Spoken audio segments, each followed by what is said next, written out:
Some viewers may find this content disturbing.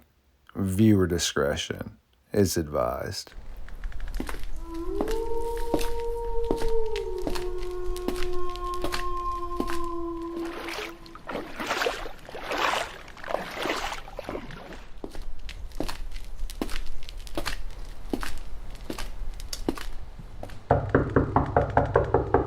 Who dares awaken me from my slumber? Brian Seech, a member of the Small Town Monsters crew. This is absolutely epic to see you in the Fox Den tonight. This must mean it is once again time for Midnight Lycanthropy here on Star Fox Radio. Yet please allow me to feed.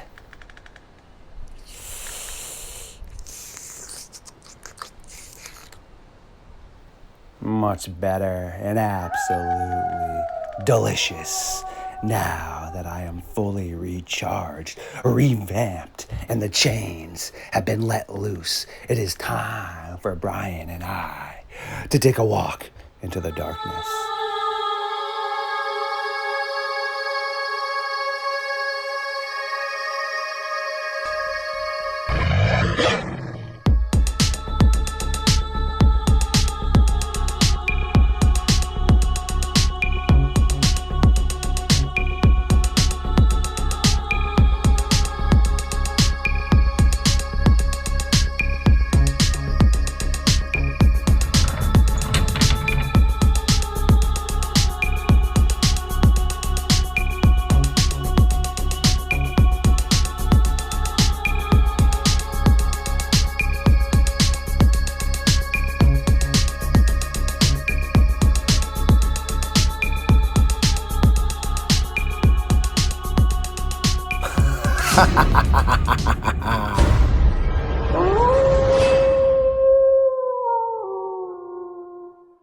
My creatures, welcome back to another episode of Midnight Lycanthropy here in the Fox Den.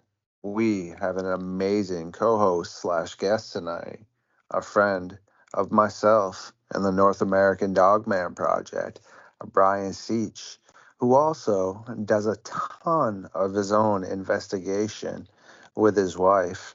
How are you doing tonight, Brian? Oh, I'm doing great. How about you? Not too bad. Thank you very much for taking time out of your busy schedule to pop by and hang out with us. Sure. Thanks for having me. We'll have a good time. Heck yeah. So I know you have definitely spent a lot of time in the Pennsylvania type area and around the Shenango Valley, and I thought it'd be pretty interesting to get your take on some of the infamous events that have occurred up there. Yeah, sure. So what we like to say is the kind of like the Shenango Valley phenomenon. It's very multifaceted, layers of an onion. You peel back one and then another one comes out. So kind of how all this started is we have two organizations, Q, which is Center for Unexplained Events, and then a newer group is CCS, Center for Cryptozoological Studies. So when we lived in Mercer County, and we moved back down to Hopewell, which we are from Hopewell, Beaver County. So I was reading a book, Hunting the American Werewolf by Linda Godfrey, and I don't have to tell anybody who listens to your show who Linda Godfrey is. So there was a section in there that said the Shenango Valley Werewolf. So I read this, and I had like the weirdest look on my face. My wife's, what's wrong? I says, we lived up in Mercer County. We never heard of the Shenango Valley Werewolf. We were at a show. One of our friends, Lisa Cartwright, she had a group called MAPS, Mysteries in Paranormal Society. And we put up a little, we had a table there, and we put up a sign. Does anybody have any information on the Shenango Valley Werewolf? So when we did this, a lady came up to us. She goes, oh, you mean the Dogboy? I says, well, could you explain? So she had, she explained her encounter. Okay. She drew what she saw. And to make a long story short on that is it was in the late 50s along Hopper Road in Mercer County that she was a young girl then, and it was her mom, and I think three other kids. So they're walking down the road, and they hear this howl. And they turn around, and there's this figure coming toward them on all fours. So this figure comes and grabs the eyewitness It had clothes on, okay, and it was all hairy, okay. It had, instead of hands, it kind of had cloven hoofs, okay. So, and it grabbed her arm, and it started pulling her away from her mom. Well, her mom grabbed her arm, and the other kids start running down the other, down the road. She was able to pull the eyewitness from, at the time, we thought creature, but we will get into that. And this dog boy, it ran away. So we talked to her. One of the other eyewitnesses, which was her sister. And what we proceeded to do is eventually we contacted Monsters and Mysteries in America. I don't know if you ever watched that. You probably did. I've seen you on there, my friend, of course. Yeah, and they did the Shenango Valley Dog Boy. Now, they came at it, okay, that it was this wolf boy. We were up in Erie about a year later, up in Prescott at a MUFON conference. So we figured, this was Erie County. Dog Boy happened in Mercer County. So we put up a little sign. This time we had the drawing. We said, has anybody seen the Dog Boy? Well, the gentleman came up to me and looked at me and says, oh, yeah, you mean the Erie Wolf Boy? I said, no, this happened in Shenango, Mercer County. They said, no. This was the Erie Wolf Boy. He lived on Peach Street. Okay. He lived on Peach Street. He lived in a house that had bars on the windows and a red light. And this boy would come out. The mom would bring him out. And he had hair all over him. He wore clothes. He had hair all over him. He had what looked to be cloven hands. And he also had an eye condition. Okay. One of his eyes was drooping and they were both red. Now that's kind of significant because that's what the original eyewitness said, that the eyes were droopy. And there is a drawing somewhere on the internet. If you look it up, there's a drawing of it. We have the drawing also.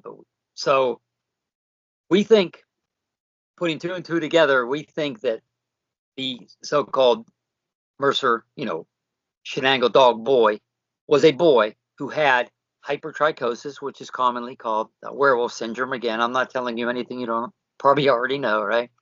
And we believe that he lived in Mercer County from the late 50s till maybe early 70s. And then he moved up on Peach Street in Erie. And he lived out the rest of his life there. And he allegedly passed in the early 80s. So we don't believe this was any werewolf boy. We just think that this was unfortunately a boy who had some very rare conditions. He tried to live, I guess, his parents tried to give him the best life that they could. So that is kind of a legend, but it actually happened. And people have seen the alleged, the dog boy. Now, through that, how they always say, how tales and legends grow. There's truth behind a legend, right? Well, yes. There's other layers to the legends. One that was, we believe, totally made up, that this was a creature that was conjured up by a coven of witches up in Mercer County. And the one gentleman who actually did see, now he saw a Dogman type creature. This was about a 7-foot tall creature by a pole up in Farrell, Mercer County. Him and several of his friends saw it, and they saw, I think it was in 1990, and I think in 93, again, it was seen closer to his house. So this gentleman actually took us to this decayed remnants of this, allegedly where this coven of witches conjured up this dog boy. Okay, again, now you see how things get bigger over time. Okay, and also there was another thing that happened in the 80s in Pardo. It's called Pardo, Mercer County, that allegedly this actually happened. A boy would dress up as a werewolf in a werewolf costume, and he would run around the neighborhood.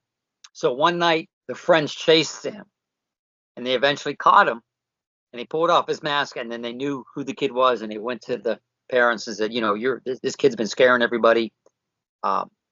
There's no no real werewolf boy here either. Okay, so that the story gets kind of even trickier. in about the late 80s, early 90s, when people start seeing, which now you're looking like a 7-foot tall Dogman type creature. Now again, this would be if you would take the biggest wolf you can find, put him on 2 legs, let him walk and run naturally. Okay. Now they're starting to see this thing, and we have a couple reports since then, but they talk about it in hushed tones.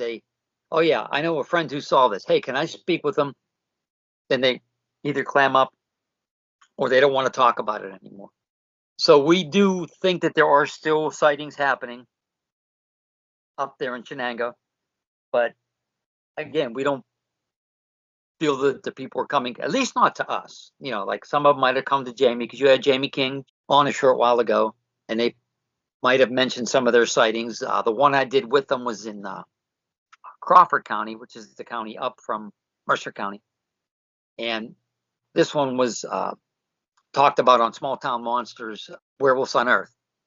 Jamie and Jenny were on there, and my voice was on there. I wasn't on there. I actually did the interview from a car. But so this creature was on the side of the road, and it came running towards the people who were just driving on this road, and it almost tried to grab them.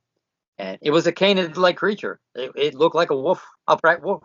Some of the sightings that we have, and I think we have maybe 15, I don't know, maybe 15 to 16, all but one. One was of a giant wolf on all fours. The other ones, which could basically be described, Evan, I do hate to use the word, a Hollywood werewolf.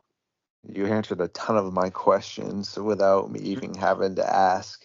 But I Oh, do thank have, yeah, no, that was great stuff right there. But I do have, I guess, everything is in perspective.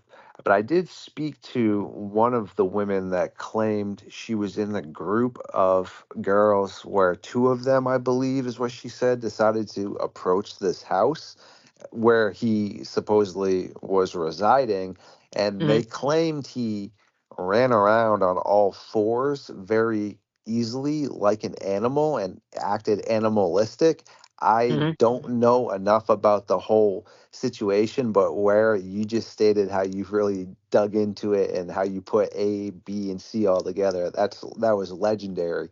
Did you ever speak to that group of girls that said that, or are you familiar with that version of the story I mentioned? I am not familiar with that exact version. Another version that I heard, okay, this is where it's probably I forgot to mention, is allegedly it's kind of like along the thing about with the witches, but this was by the original guy, the gentleman who was in Linda Godfrey's book, Hunting the American Werewolf. And I don't really want to say his name, but his name's in there. You can contact him. He'll talk to you. I was able to luckily finally talk to the guy about a year ago.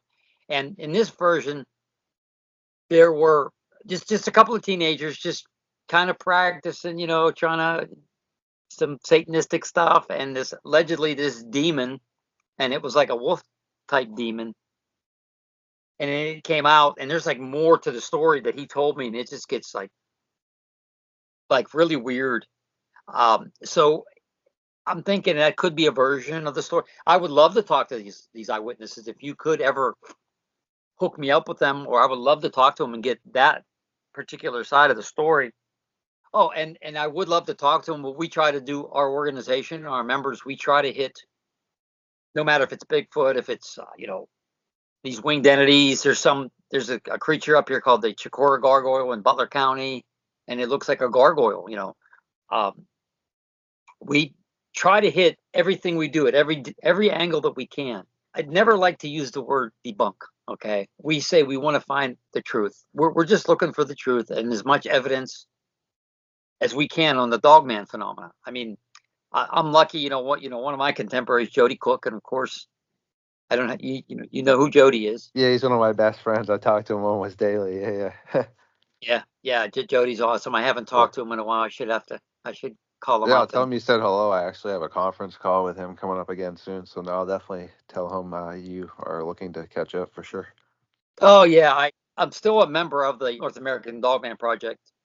We haven't really gotten many reports though down here, or even in PA. We did get one in PA, which I talked to the eyewitness. Well, Um, that's excellent to know. I had no idea you were even part of us, so that's even greater to know. Heck yeah. When was the first time you actually got a chance to meet Jody or speak to him? I actually knew Jody from years back. She's all the way at Don Keating's Bigfoot conference. But as far as being a member of the North American Dogman Project, I believe we investigated the Shenango Valley werewolf phenomenon. I think then I was a member after that. I think that's how it went. I'm getting old now, so you kind of forget things. But yeah. That's super cool. Now, age is just how you project yourself. To be quite honest with you, I didn't even know that, and I had seen you on other podcasts, and also Jamie King spoke highly of you. And Oh small yeah, town, Jamie. you want a small town monster, so it's cool to Mhm. be able to sit down and speak to you, and then actually be able to find that out. I had a few more questions actually about the Shenango Valley Dogboy. When you were referring that it had clothes on and such, I wanted to basically ask your opinion on. I've had some other reports over in Europe in areas where it's pretty deep in the forest, where sure, I Mhm. guess some family could be up there in a really remote cabin, but Uh-huh. they've seen what looked like a canine kind of ish little creature playing in the mud and having some sort of raggedy clothes on using a stick. But when they approached it, it definitely was not a boy, according to them, and it spooked them. They ran off, and he kind of ran off, or it ran off. And then you have the cynocephali that were reported to be wearing clothing as well.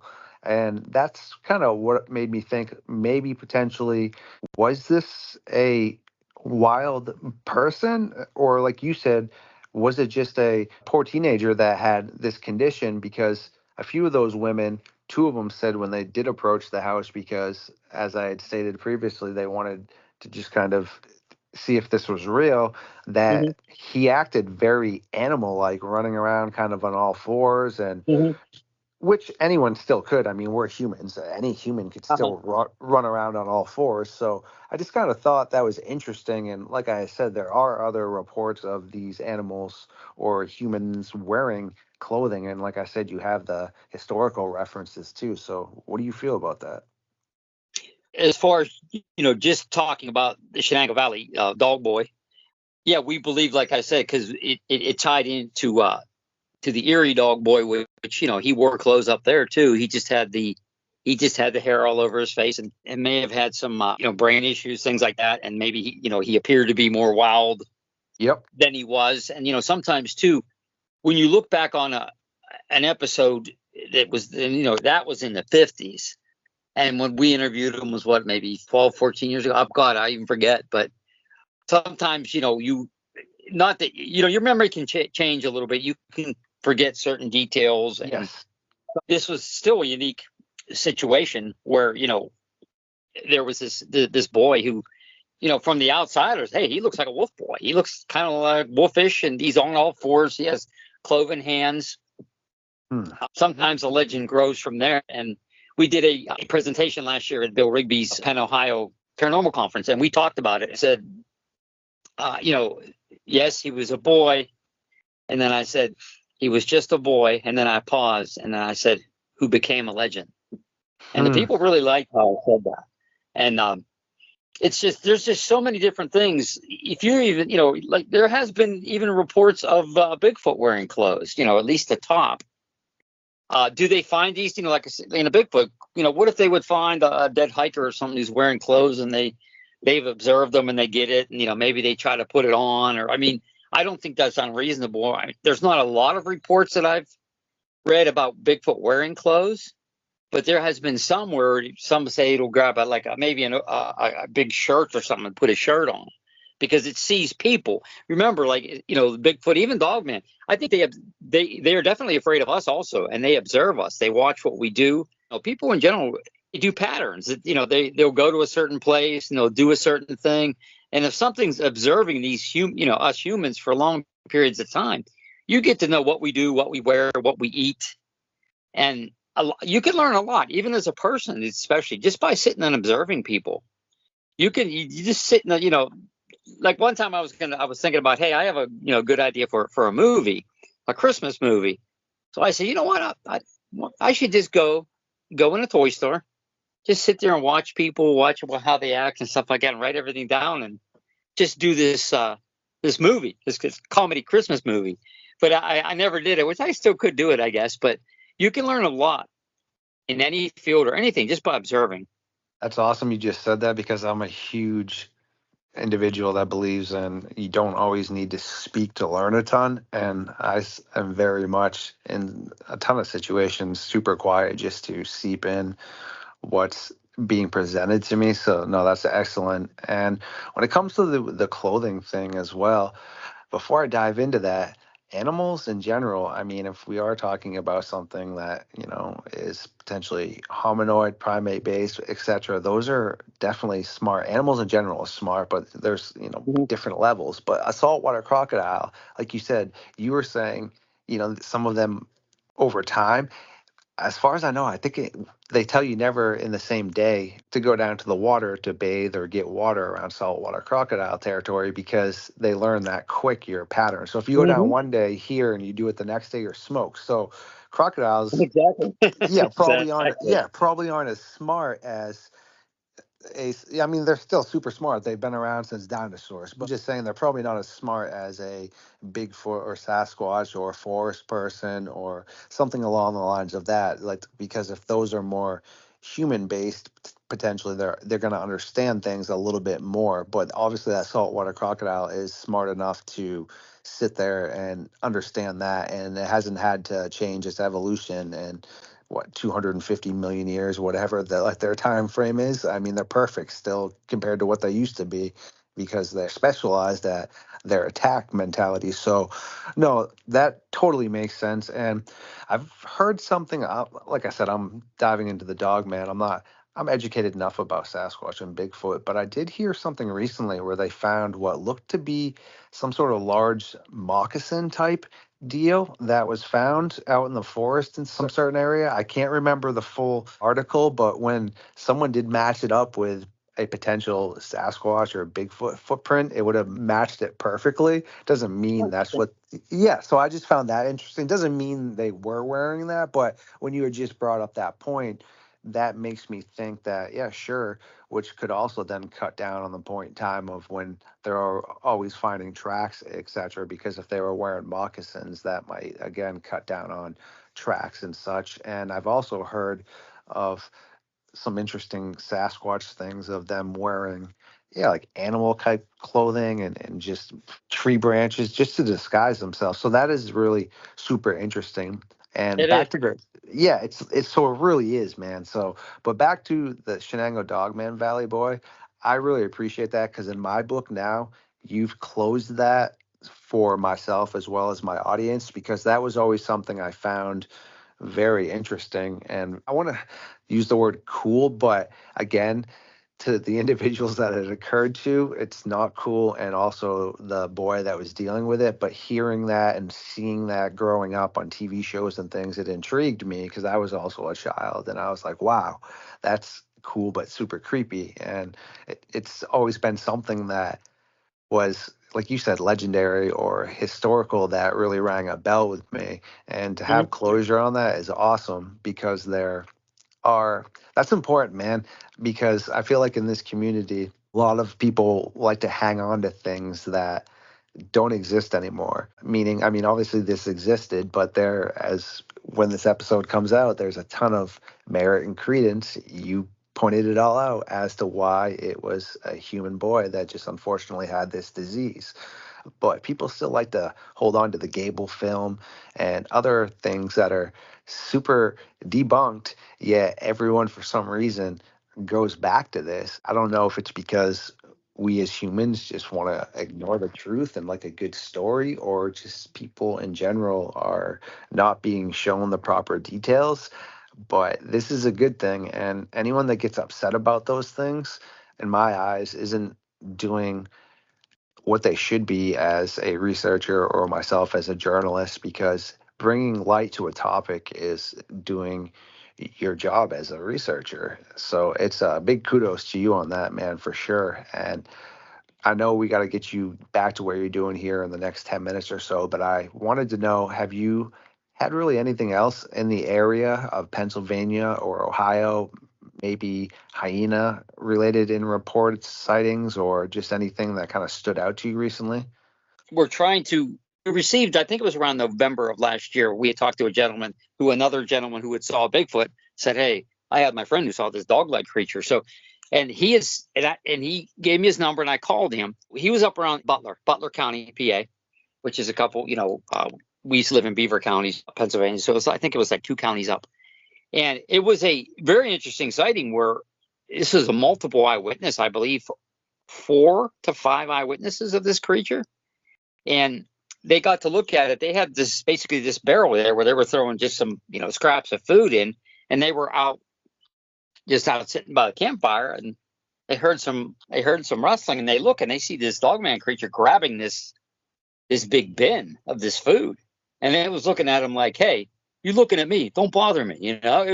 They said it kind of gave him a look like, I'm taking this. What are you going to do about it? And it turned around and it ran into the woods with the bucket. And the next day, they didn't go chasing it at night, but the next day they went looking for it, and they found the bucket, but with no food. There was no food there. So we're attempting, which I really have to get this guy a call and maybe make a call to go out there. He says we can come out there. I says, well, if we come out there, I want all the witnesses, if you can, to be there so we can each interview them individually, because this is a multiple sighting, and that's rare. Usually it's 1, maybe 2 people seeing it. Yes. Now you have people, more than one person. That's huge, man, because like you said, it's usually a one perspective. So I'm trying to think. I thought there was one other one. Allegedly, which I have to call this woman back. And we live in Weirton, outside, just right out, outside the town. We live in a hollow down here, so there's only a couple houses down here, right? And towards the town, apparently some lady saw one of these canid-like creatures, like it had ran out to the road and then it ran back into the woods. Now I do have to call her back and maybe have her, hey, can you meet us at this spot so we can get some pictures and things like that. So those are the 2 latest ones. And as I think I had told you before, I think over the years we've received about 15, maybe 16. So again, since 2007, that's not a lot. We do not get a lot of these sightings, and I've said that on multiple shows. It's something that's still quite rare as opposed to Bigfoot sightings. yes, And but they as we were talking before, too, most of the ones that we get, except one was actually looked just like a giant wolf, maybe like a dire wolf or something, and that was in the Trobe. But every other one, they were on 2 feet, and they looked canid looking, like a canid. Now I know we were talking too. There's allegedly 6 or 7, they call them variants, possible Dogman variants. Yeah, there's a ton of different variants. Yes.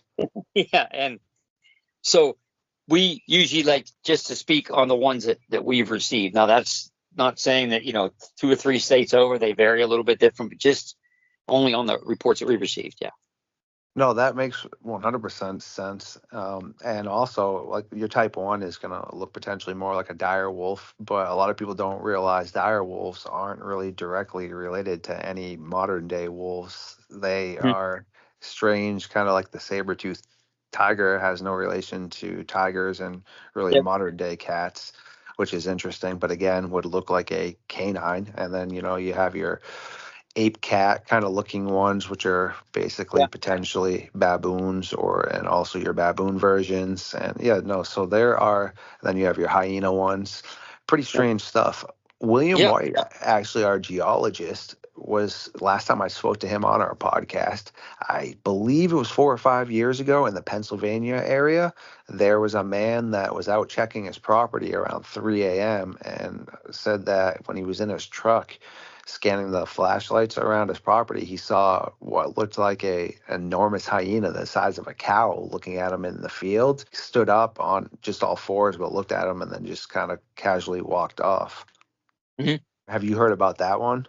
I did not hear about that one. I heard about one in one of Linda Godfrey's books, about someone seeing one of these wolf-like creatures that actually glowed. It was glowing off the side of the road. Now, it's in one of her books, one of her last couple books that she wrote. It was about all kind of different monsters, not just Dogman. Yeah. No, that's totally interesting right there. That would fall way more into the paranormal for sure if it was glowing. But in general, a lot of people tend to forget that animals' eyes will glow definitely at night. I mean, Yeah, especially yeah, yeah. if light hits it, so it's going to look like glowing yellow eyes. And also during the day as well, if light hits something correctly, a cat's eyes can look all crazy, etc. And baboons and certain species of animals do have red eyes as well. There's some things right there, and it's just really interesting. So, no, I totally appreciate you popping by tonight and being able to pick your mind on that and just get some input, because when it comes to my opinion, you are definitely a legend in regards of. I wouldn't say that. No, I mean, correct me if I'm wrong, you do have the largest cryptid encounters in Ohio and Pennsylvania, correct? Database. We have a big database. I don't know if it would be the biggest, because there's a lot of people who do this research too they do it totally on the cuff, and they don't tell hard anybody what they do. Or so I can never say we have the largest. We have a large actual. We just call it the S files, and I think I had mentioned for the Seech files, and we've been Yeah. since '86. We even had Jody. Jody even gave us a bunch of stuff years ago, and so yeah, there's a lot of different things, a lot of UFO stuff in there. Bigfoot, cryptids, ghosts, you name it, it's up there. I actually have my friend Steve Ward. He actually he came down and spoke at the Butler Paranormal Conference. He brought me a box of more stuff. So we just it keeps growing and growing. Believe me. That's excellent. Well, make sure you do toss me your links so that I can throw them up in the video as well for the description. And again, like I said, I appreciate you popping by, my friend. And the way you just stated that, see, that's how people should approach research, is things should be shared with individuals, because Exactly. for example, I hope I'm around for quite a long time, but what happened if I don't? I share my stuff with people and Jody and all kinds of people because it should get out there. But what if I didn't, right? What if something happened to me and the 535 pages I have, I just kept to myself on a computer that has a passcode. No one ever got the passcode. I passed away, unfortunately, and it disappears. What was the point of keeping 535 pages, correct? Because we're getting up at the age that, hey, how much longer we're going to be around. We're closing in on 60, so we're not closing in on 30. But Exactly. a lot of that stuff too, we're trying to make plans who it's going to go to. Because if not, who knows, our sons might just get rid of it. Thank you for everyone who stopped by tonight for another episode of Midnight Lycanthropy here on Star Fox Radio. If you do enjoy my content, please like, subscribe, and share it. Feed the algorithm. And until next time, stay safe out there.